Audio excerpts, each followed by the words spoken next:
Hi friends, तर आज आपण बनवणार आहोत कढी चावल किंवा नुसती कढी म्हटलं तरी चालेल। त्यासाठी मी ताक घेतले, ताकामध्ये 1.5 चमचे बेसन पीठ टाकून ते मिक्स करून घेतलेलं आहे।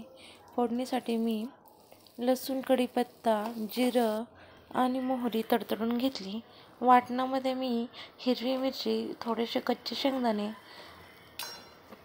मीठ आणि नारळ मिक्सरला बारीक करून घेतला।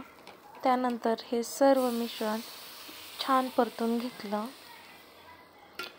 आणि ताक आणि त्याच्यामध्ये बेसन पीठ ॲड केलेलं होतं ते बॅटर पण याच्यामध्ये ॲड करून घेतलं। अशा प्रकारे ते दाटसर झालेलं दिसत आहे।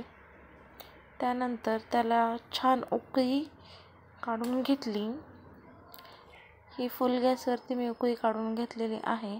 नंतर कमी गॅस करून आपण ही 4 ते 5 मिनिटं छान उकळून घ्यायची आहे। कढी जितकी छान उकळेल तितकी छान टेस्ट येते, अजिबात फुटत नाही, काही नाही। अशा प्रकारे तुम्ही ही कढी बनवून पहा।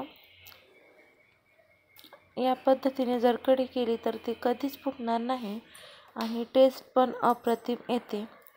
त्यानंतर मी 5 ते 7 मिनिटं उकळी काढल्यानंतर थोडीशी साखर त्यामध्ये ॲड करून ते छान मिक्स करून घेतलेलं आहे।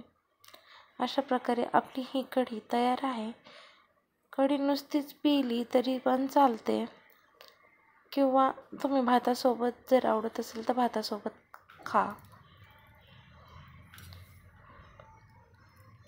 कढीमध्ये मी फोडणीमध्ये थोडासा खिसून खोबरं घातलेलं आहे, कारण कढी खाताना किंवा पिताना दाताखाली आल्यानंतर ते खूप छान लागतं, त्याच्यामुळे मी असं केलेलं आहे।